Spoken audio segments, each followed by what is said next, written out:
this example, we want to write a Java program that will read student names for 4 students and store them in a one-dimensional array. Also, for each student, we want to read marks for 3 quizzes and store them in a 2-dimensional array. So we have 2 arrays, one for the names and one for the quizzes for each student. Assume that each quiz mark is out of 10. And we have a reason to mention that because the second part is asking for something related to the mark. Your program should output the following. First, the program should print the student name followed by the average of quizzes. Second, we need to print the student name who has a mark above or equal to 9 for each quiz. First of all, let us understand what is requested from these 2 parts. Then we will show you how to implement them in Java. Consider the following students with their marks in the 3 quizzes. We have Ahmed, Saeed, Majid, and Zainab and their marks for the 3 quizzes. Now for the first part, it is asking to print the student name followed by the average of quizzes. How to do that manually? Now if you want to print the name followed by the average of the quizzes, we will go for the first student Ahmed, and then we will add his quizzes 10 plus 8 plus 10. The sum is divided by 3 and we print the average.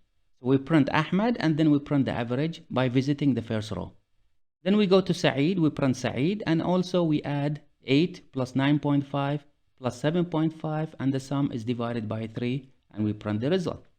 So notice that we are visiting the data row by row. Therefore, to answer the first part, we need to process the 2-dimensional array row by row. Now for the second part, it is asking to print the student name who has a mark above or equal to 9 for each quiz. Let's consider quiz 1 as an example. Now Ahmed has a score 10. And since it is above or equal to 9, then we print Ahmed. Then we go for Saeed. Saeed has got 8, so we should not print the name Saeed. But for Majid, Majid has scored 9, which is above or equal to 9, so we print Majid. But for Zainab, her score is 7, which is not above or equal to 9. Therefore, her name will not be printed. As a result, for quiz 1, only Ahmed and Majid names will be printed for those who have scores above or equal to 9. And then we go for quiz 2 and do the same. We check for the quizzes. So as you notice that we are visiting the 2-dimensional array column by column for the second part.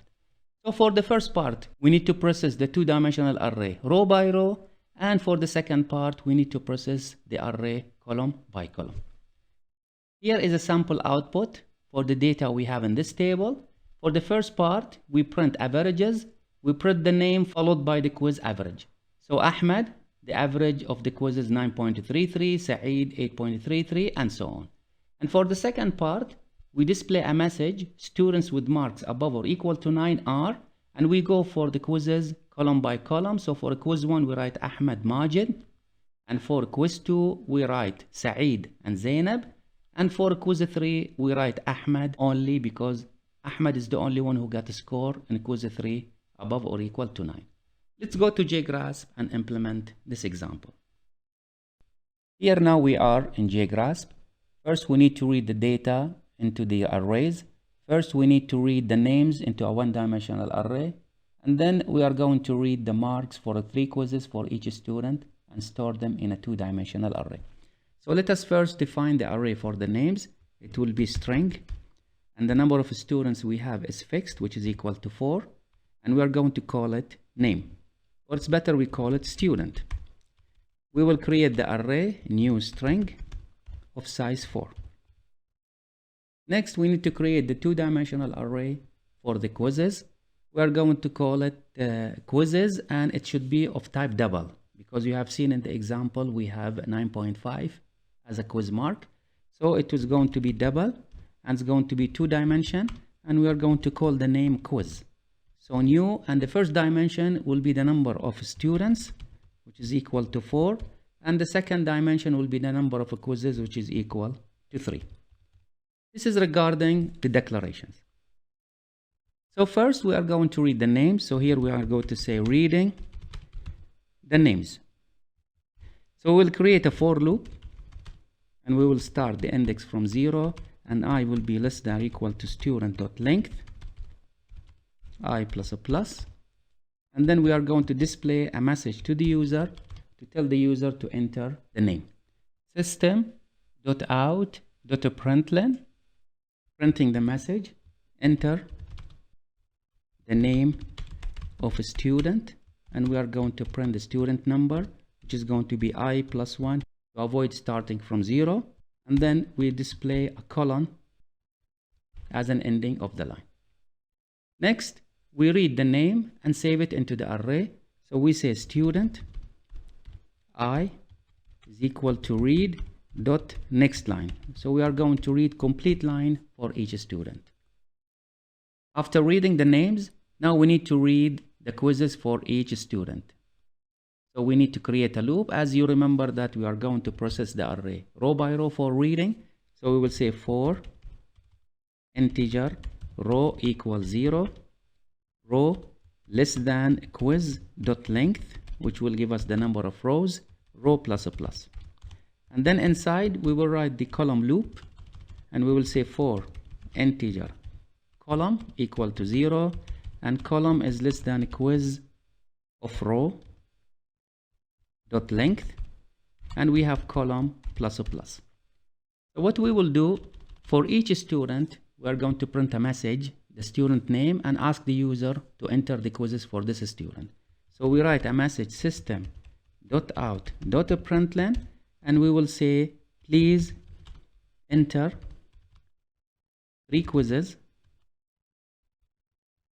for student,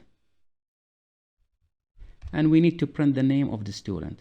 So we will end the message followed by the student name, and we will say student, and we will find the student name by row, because the number of rows represents the number of students. So we can use this index as an index to the one-dimensional array for the student names. Then we close the print statement, and it is preferable that we read on separate lines. So the reading will be on separate lines, so this is why we are using a println. Now inside the inner loop, we are going to read the quizzes one after the other. So we will say that the quiz at row and column indices equal to read.next double. So this is how we are going to read the data, which is the 3 quizzes for each student. We print the message saying please enter 3 quizzes for a student, and the student name will be printed, and then the user will start typing the quizzes for that student. For the first part, we need to print the student name followed by the average of quizzes, and this is the sample output. So we need to print first the message averages, then we have the name followed by the average of the quizzes for the first name, for the second name, and so on. So let's go to JGrasp and implement this part. As we discussed before, to implement this part, we need to process the array row by row. So first we will print the message averages, system.out.println, and we write averages. Then we write the nested loops for processing the 2-dimensional array row by row. So we write for integer row equal to 0, row less than quiz.length, because .length for the quiz array will give us the number of rows, and here we will have row plus a plus, and inside we are going to write the inner loop for the column. So for integer col equal to 0, col less than quiz of row dot length, column plus a plus. So first we need to print the name of the student in each row.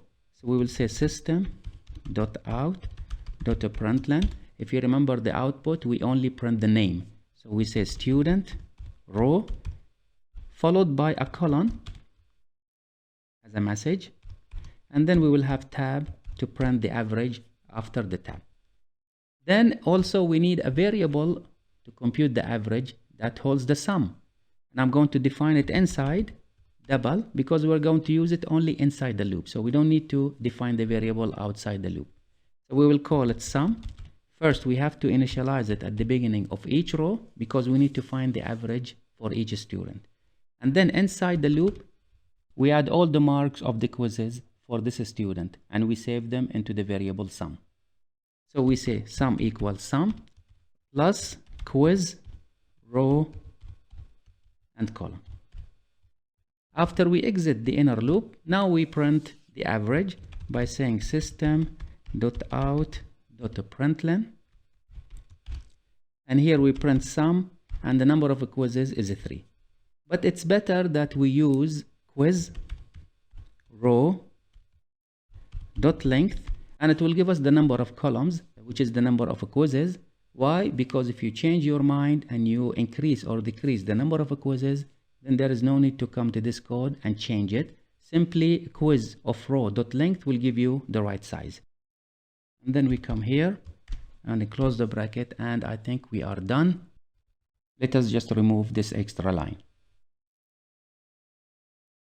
In the second part, we need to print the student name who has a mark above or equal to 9 for each quiz. And this is how our output will look like. We're going to print a message, students with marks above or equal to 9 are, followed by the title for each quiz, and in front of the title of each quiz, we print the name of the student who has marks above or equal to 9 for that quiz. Let's go to JGrasp and implement this part. So now we are in JGrasp. We need to print the student name who has a mark above or equal to 9 for each quiz.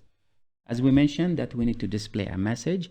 So system.out.println, and the message is students with marks above or equal to 9 are. And then as we discussed also, that we are going to visit the two-dimensional array, or we are going to process the two-dimensional array column by column. So we are going to write the nested loops accordingly. We say for integer column equals 0, column less than, and then you pick any row, which we are going to say quiz 0, and then we are going to use its length that represents the number of columns, and then we will say column plus or plus. And inside we will write the loop for processing the row. So we say for integer row equals 0, quiz row less than quiz dot length, and we are going to have row plus or plus. Now in here we need to print, as we said, a title for the quiz. So before going into the inner loop, we print a message system.out.print, not a println, because we want to follow the title immediately on the same line, the names of the students. So here we put the title quiz, and now we need to follow it by the quiz number. Now here we say plus, but to avoid starting from 0, we are going to say column plus 1, followed by a column. So here we need to put plus, and we put column. Then inside the loop, the inner loop, which is responsible for visiting the rows, we will say if quiz row column is greater than or equal to 9, then here we need to print the name. So we will say system.out.print, because we need to print the names on the same line. And here we are going to put tab followed by the student name. So we will say student, and don't forget we have to use row because the rows represents the students. Then we close the bracket. Now after we finish, don't forget that we have to go to the next line for typing the title for the next quiz. So here we write system.out.println, which is an empty println because we want to print a new line for the next quiz. This completes the implementation for the second part. So let us test the program. First we need to save it, and we are going to save it into our Raise project. And let us compile it. Hopefully we don't have any errors. There is an error in here. It says a string. Yes, there is an error. I should not specify here the size. We just have to make it empty brackets. And then we compile it again, and again we have another error. This error, we have a spelling mistake for student. Here we should have a student. Let us compile again. Now the program is free of errors. After making sure that it does not have any errors, now let us run the program for testing. We will run the program. Now it is asking to enter the name of student 1, which is Ahmed. Student 2 is Saeed. Student 3 is Majid. And student 4 is Zainab. Now it's asking to enter the 3 quizzes for student Ahmed. It is 10, 8, and 10.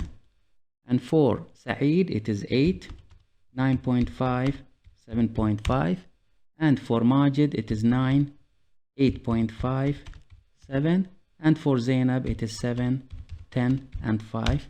And here is the output. Here we have a problem in the output. It's not a big problem. We should use a print for printing the name, not a println, because we want the average to follow the name. But the output, as you see, that it is correct, that for quizzes it's printing the correct names for those who have quiz marks above or equal to 9. So we will go to the name, where we are printing the name of the student, which is here. We should use print only, without using a println. Now we can run the program again for testing, just for a few seconds. So it is Ahmed, Saeed, Majid, Zainab. And for Ahmed we have 10, 8, and 10. And for Saeed we have 8, 9.5, and 7.5. And for Majid we have 9, 8.5, and 7. And finally for Zainab we have 7, 10, and 5. Now it is printing the averages after the name of each student. And this completes the implementation of our exercise.